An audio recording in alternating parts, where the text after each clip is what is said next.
Dear students, this is your volume 2 of limit of a function chapter. Previously the volume 1 already released. You follow that in YouTube channel. After that you come to your volume 2. Otherwise you cannot understand the sums properly. That's why it is very important you follow the volume 1, then come to volume 2. In volume 2, I have taken an important sum to show that limit x tends to 1 by x minus 1 whole square equals to plus infinity. Plus infinity means it is positive side but a huge number, not negative side. It is positive side and a huge number. That is important. What I have done the values of 1 by x minus 1 whole square already obtained when x tends to 1 minus. This one important. I have taken value 0.9, 0.99, 0.999 for x, and the corresponding value of 1 by x minus 1 whole squares are x 10 square, 10 to the power 4, 10 to the power 6. In that way, if you go nearer to 1, it will become a infinitive, and that is a positive infinity. Similarly, the values of 1 by x minus 1 whole square when x tends to 1 plus, the neighborhood points of x I have taken x is equal to 1.1, 1.01, 1.001 in that way, and the corresponding values of 1 by x minus 1 whole square are 10 square, 10 to the power 4, 10 to the power 6 in that way. This will be also sometimes become plus infinity. That means both your left hand and right hand are tending towards positive infinity.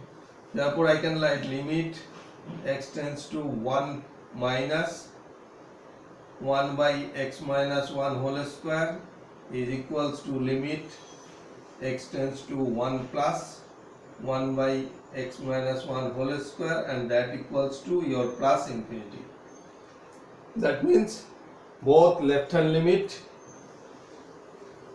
and your right hand limit is tending towards plus infinity. This shows that this limit will be always plus infinity. I have taken another sum. The sum is so that limit x tends to 0, 1 by x does not exist.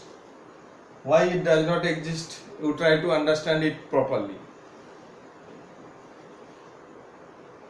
At the beginning, values of 1 by x when x tends to 1 minus, that means negative side of it should be 0. Negative side of 0 is minus 0.1, minus 0.01. Neighborhood points of 0 I have taken minus 0.001, and the corresponding values are minus 10, minus 100, minus 1000. In that way, it will go towards negative infinity. That means the value is decreasing and it will end at negative infinity. Similarly, the values of 1 by x when x tends to 0 plus, I have taken 0.1, 0.01, 0.001. Corresponding values are 10, 100, 1000. In that way, it will tend to plus infinity. That means left hand limit is going towards negative side and the right hand limit going towards the positive side. Therefore, limit x tends to 0 minus 1 by x is not equals to limit x tends to 0 plus 1 by x, and hence your left hand limit and right hand limit are not equal. Therefore, we can say that limit x tends to 0, 1 by x does not exist. Next sum of that type but slightly different from that.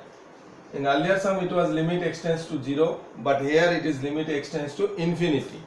The function is same 1 by x, but you have to show that this equals to 0. I have taken the values extends to infinity as 10, 100, 1000, 10,000 in that way, increasing order, so that larger value I have taken. And 1 by x becoming what? 0.1, 0.01, 0.001 and 0.00001. In that way, somewhere it will be very closer to 0.000000001. In that way, that means it is very closer to 0. Thus, I can write that limit x tends to infinity 1 by x will be equals to 0 as we take x tends to positive infinity values.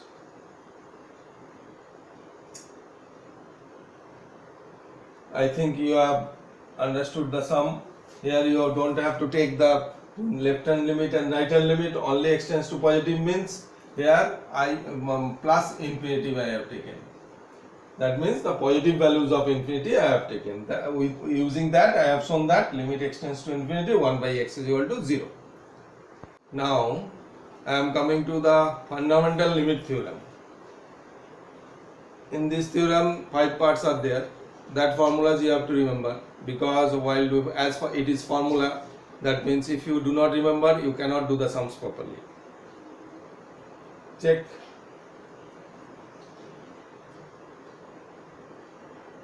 Fundamental limit theorem.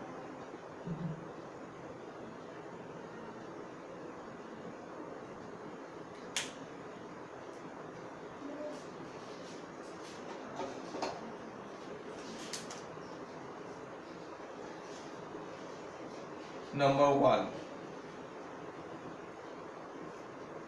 limit x tends to a c f of x is equal to c will come out, limit x tends to a f of x.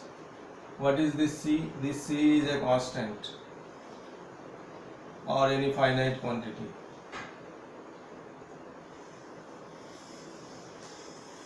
Then only c will come out. If c is a finite quantity or constant, then it will come out, and only you have to find the limit of the function, that means f of x.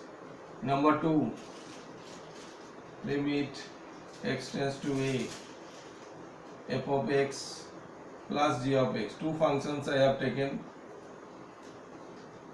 Then this can be separated as limit x tends to a f of x plus limit x tends to a g of x. Number 3, limit x tends to a f of x minus f of g of x, and this can be separated f of x minus limit x tends to a g of x. Number 4, limit x tends to a f of x by g of x.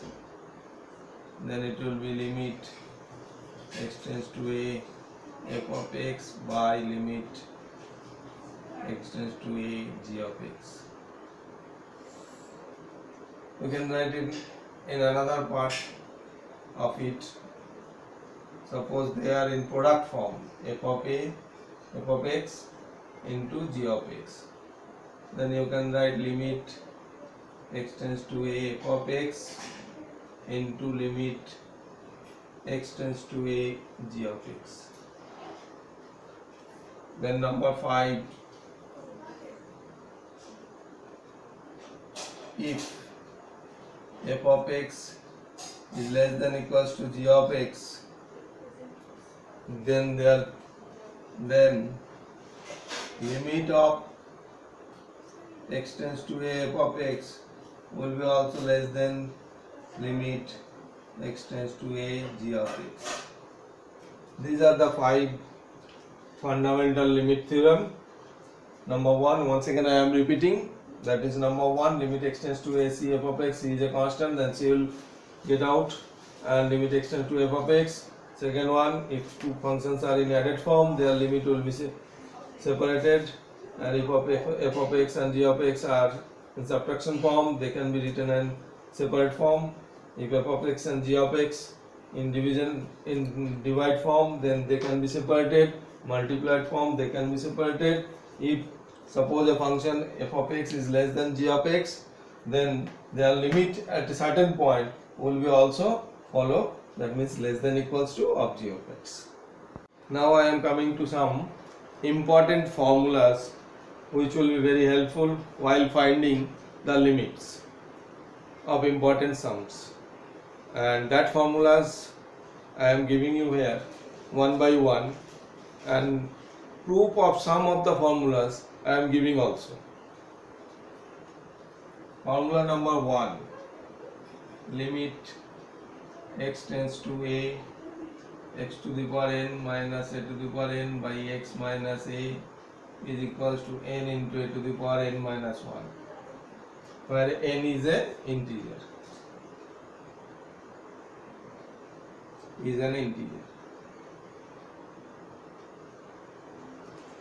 I am showing the proof also.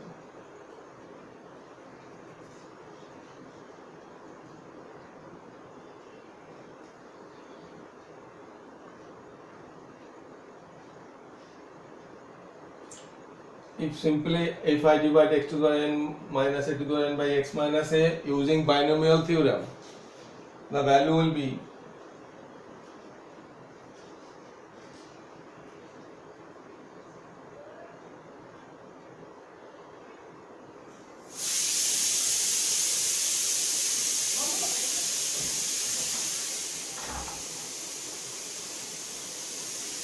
in that way.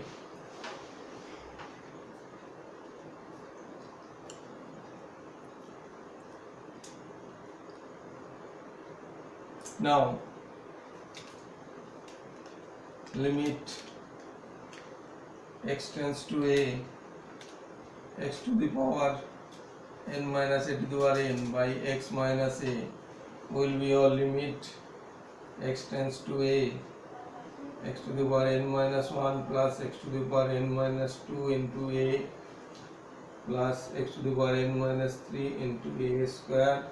In that way the term will come and it will end at x1 1, a to the power x minus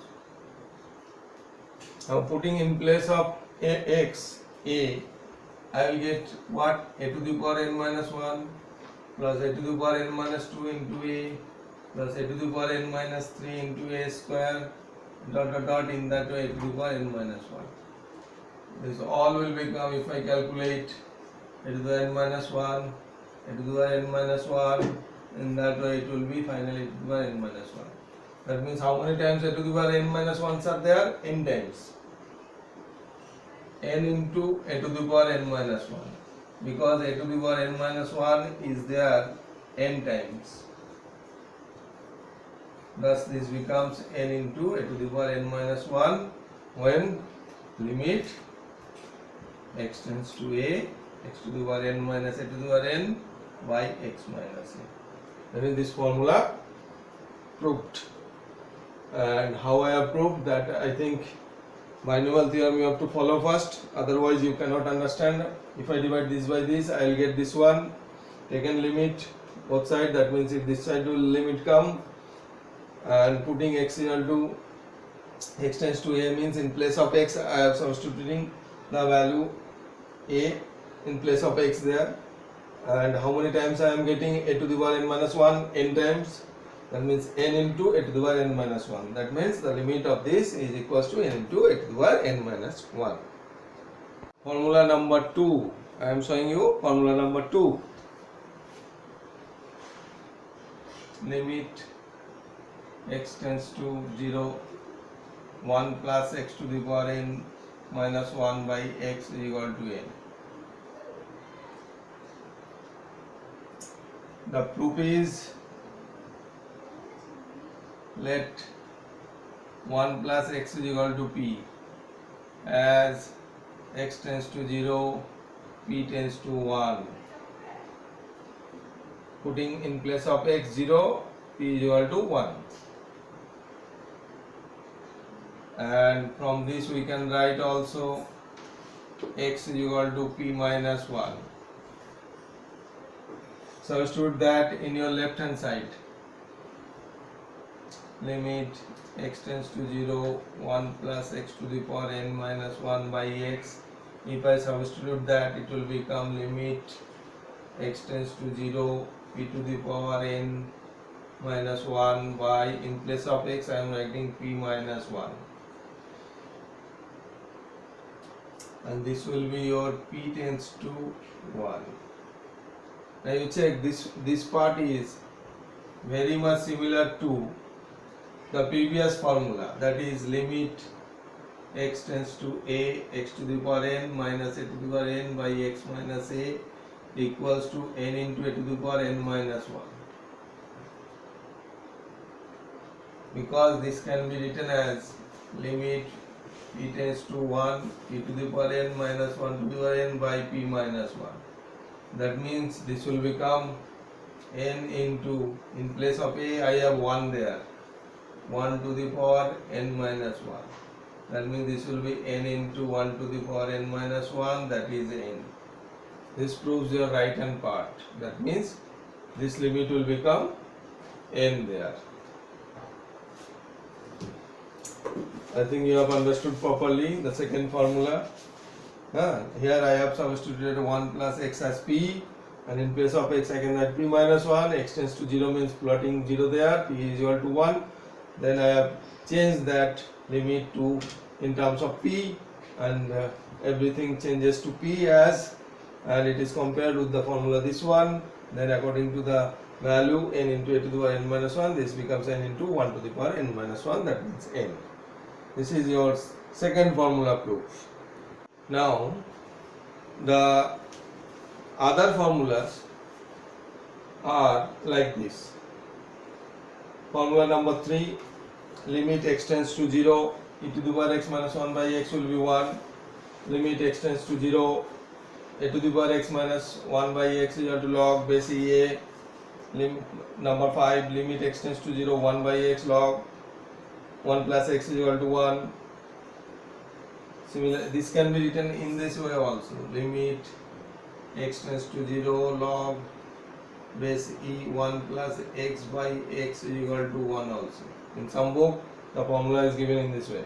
Limit x tends to 0 sin x by x is equal to 1 only when x is measured in radian, not in degree. Limit x tends to 0 tan x by x is equal to 1, x is measured in radian. Number 8, limit x tends to 0 cos x will be 1. Number 9, limit x tends to 0, 1 plus x whole to the power 1 by x will be e, and limit x tends to infinity, 1 plus 1 by x whole to the power x will be e. These formulas you have to remember while doing the sums of limit, because all these formulas are required while you solve the sums properly. Okay, this much in our volume 2 part of limit of a function. And if you found that this is very much important and very much helpful for you, then you subscribe and like our channel. Okay, and don't forget to follow the volumes from 1 to serially, because if you follow the volume 2 before following the volume 1, you cannot understand properly the things. Okay.